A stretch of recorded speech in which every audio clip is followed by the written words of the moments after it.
Hi, I am Megan Tavares, and this is my video presentation for Unit 11, Domain Theory of Social Cognitive Development for EDS 587. I am a little under the weather currently, and so my voice has kind of been going in and out. So I'm hoping that this goes okay. We're going to see. Um, Okay, so today I'm exploring social domain theory and how children and adolescents learn to sort out what truly matters. So things like fairness and not harming others versus the rules that exist mostly because adults have decided they should.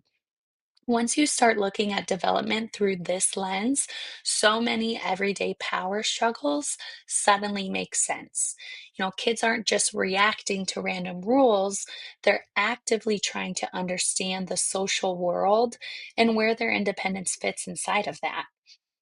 So, what looks like defiance is often just a child saying, "This feels like my choice," or "This doesn't seem fair." And understanding these distinctions helps us respond in ways that support autonomy and moral growth instead of accidentally shutting them down. So let's look at the domains. Social domain theory breaks social expectations into a few core areas.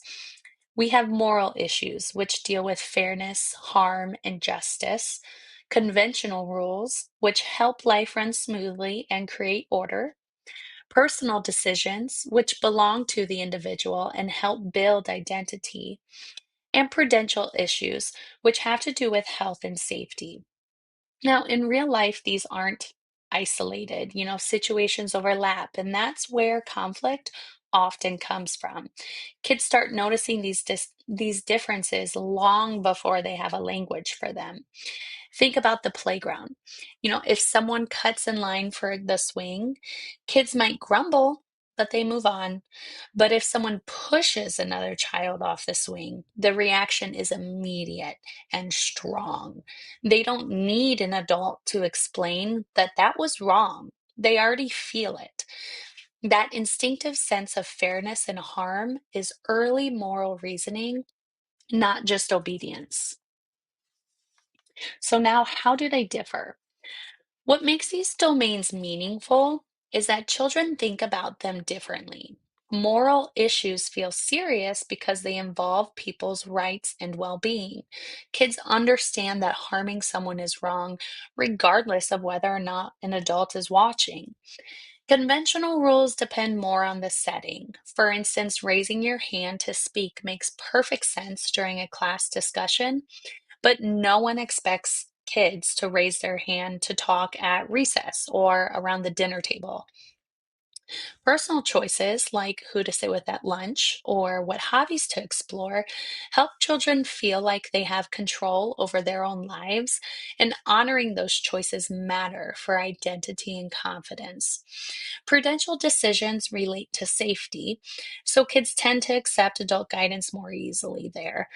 Where things unravel, however, is when adults treat a personal decision or a minor routine issue as if it has the same moral weight as harming someone. Kids feel that mismatch right away, and as they get older, they don't just feel uncomfortable, they actually start speaking up and asserting their autonomy, which is actually a sign of healthy development, not defiance. All right. So, um, for early development, kids begin sorting social situations incredibly early. Toddlers already show concern when someone is hurt and protest when something feels unfair.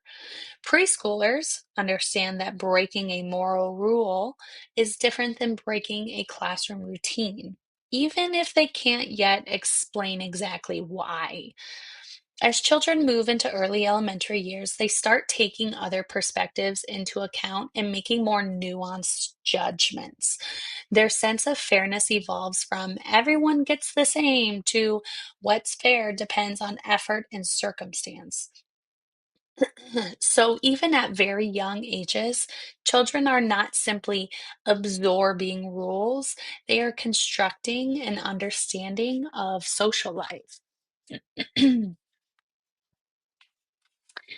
Now, for parent versus child, and I felt this one in my soul because I'm a parent of two little ones, and so this was a very interesting topic for me to kind of explore.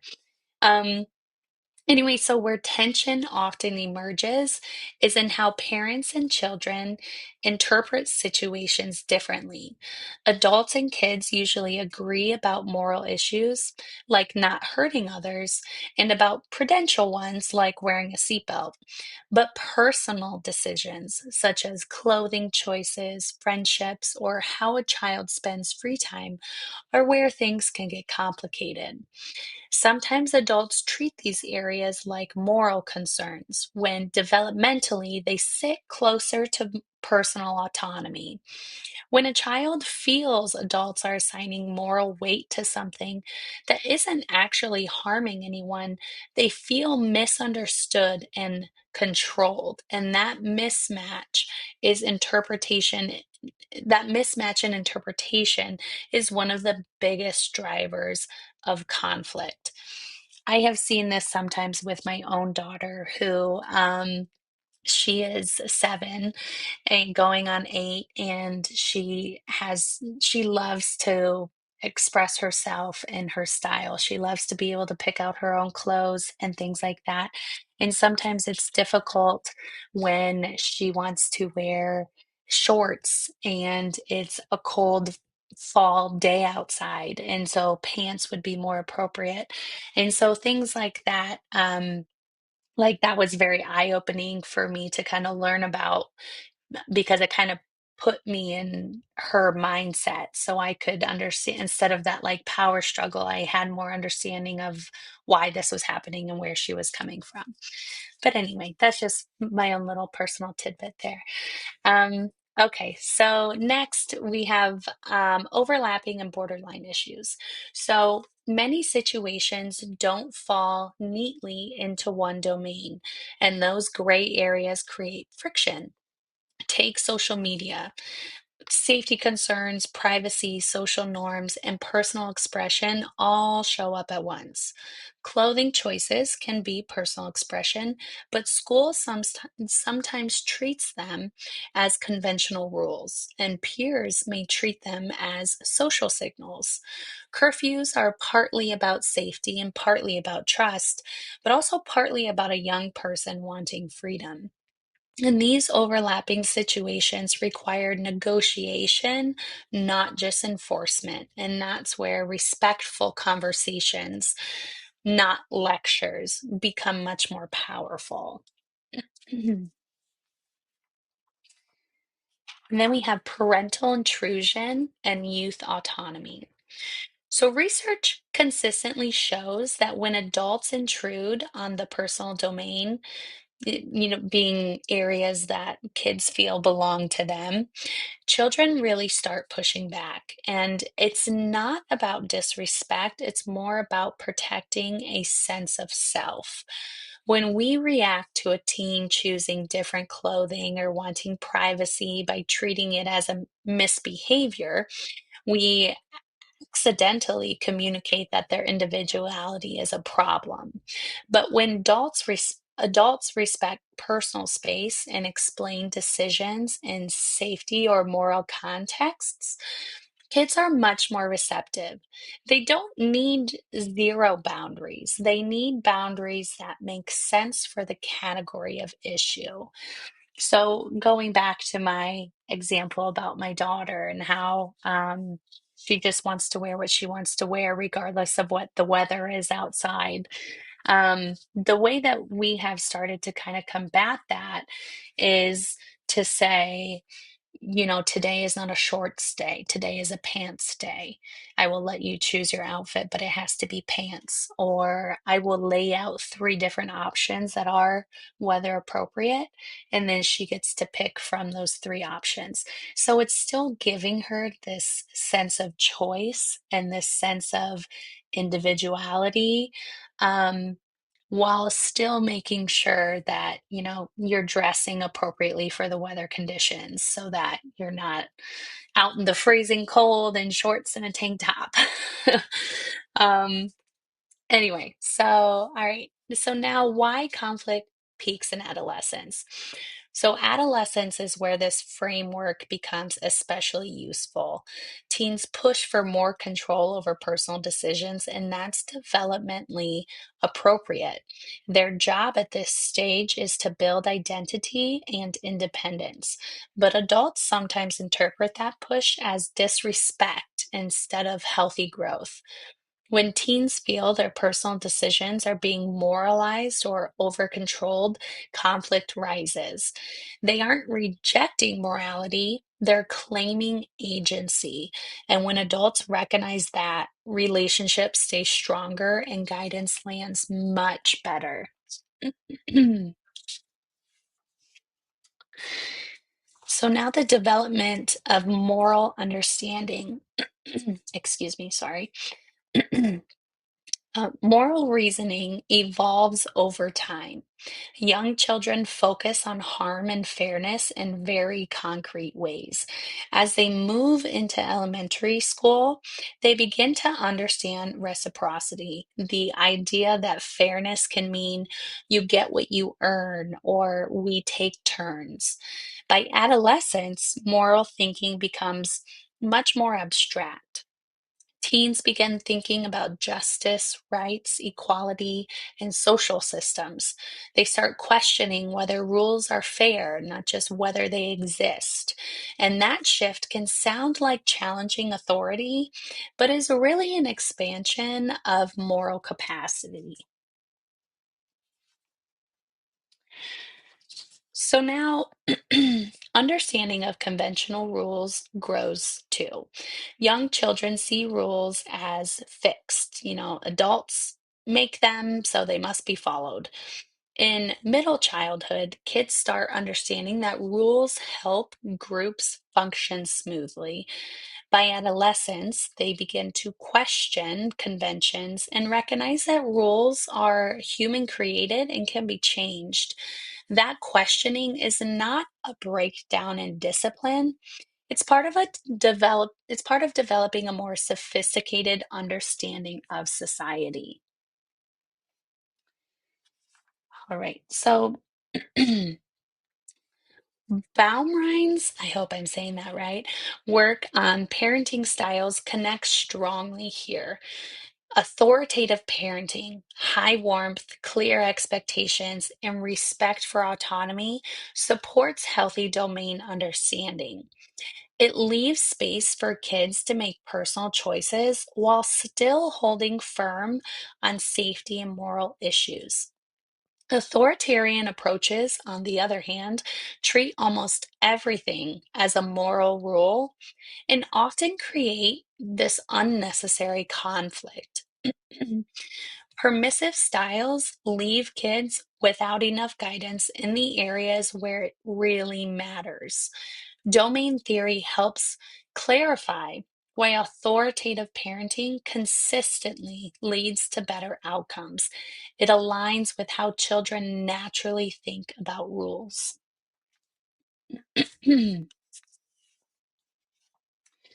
We have cross cultural connections. It's also important to recognize that children's understanding of domains appears across cultures, but how autonomy is supported varies widely. For example, in some cultures, independence is encouraged early. In others, closeness and interdependence are prioritized. That doesn't mean one culture promotes better development. It just means that children learn how their community organizes social life. Even attachment research reflects this nuance. Some cultures appear to have more avoidant or resistant attachment patterns in lab settings, when really children are responding to norms they've learned at home. Cultural context shapes expression, not capacity. Excuse me, I'm so sorry. All right, then we have, oh my goodness, we have classroom implications. As educators, this theory gives us a way to respond to behavior more thoughtfully. When we treat every issue like a moral one, kids either shut down or push back. But when we clearly separate safety, kindness, routines, and personal choice, students can feel seen and respected. And giving kids appropriate autonomy, explaining the why behind the rules, and making space for conversations about fairness builds trust. And it also builds the exact moral capacities we want them to have. Moral learning doesn't just come from punishment, it comes from dialogue, reflection, and modeling. So, one of the ways that, oh my gosh, I'm so sorry. One of the ways that I have seen this in my classroom was just recently. I had missed a day of work. My son was at home sick, so I had to take a day off to be home with him. And that required me to have a sub in the classroom. And I came back um, to a very poor sub report, along with messages from, three other teachers telling me that the kids were just very, very rowdy. It was just a rough day across the board, to the point that one of the other teachers actually had to step in and, talk to them to try to get a handle on the situation. Um, so when I came back, I thought, what do I do here? How do I get the message across that this is not the appropriate way to behave in the classroom? These are not what our classroom expectations are. This is not how we treat a sub or any adult really that comes into the classroom for any amount of time. And so I decided that we were going to go back over our classroom expectations that we, kind of came up with together at the start of the year. And not only were we going to go over these classroom expectations, but I wanted them to reflect on why they even exist. So, for instance, there was one student who it was in the sub report that he kept like tilting back in his chair and ended up falling over because of it and had to go to the office. And so when we went over the expectation of, four on the floor, we have to sit in the chair respectfully, and not be leaning all over the place and tipping it back. And I just had them reflect on why. Like, why is that an expectation in the classroom? Why is that important? Because I wanted to get across, like, this is a safety thing. Like, I don't just tell you four on the floor because I'm trying to control you. I'm telling you four on the floor because when you don't have four chair legs on the floor, then you tip back and you ended up bumping your head, and then it becomes a safety issue, and you had to go to the office and you had to get some ice. And so it was things like that I just tried to reiterate. Like, there are reasons for this. There are reasons why we're not running to get in when we're lining up to leave the classroom. We're not running to line up. We are pushing our chair in and we are walking carefully and quietly, because otherwise you're pushing people over and all these things. And so I was trying to get across, like, the reasoning behind it versus these are our rules and you have no choice but to follow it. And so it was really interesting to see their reflections and their responses.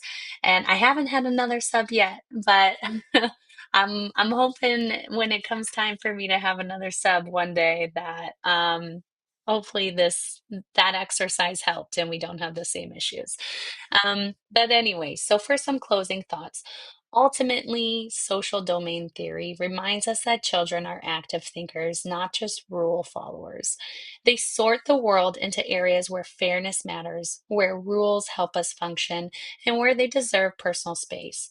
When adults respect those distinctions, kids grow into morally grounded, confident young people who understand both their rights and their responsibilities.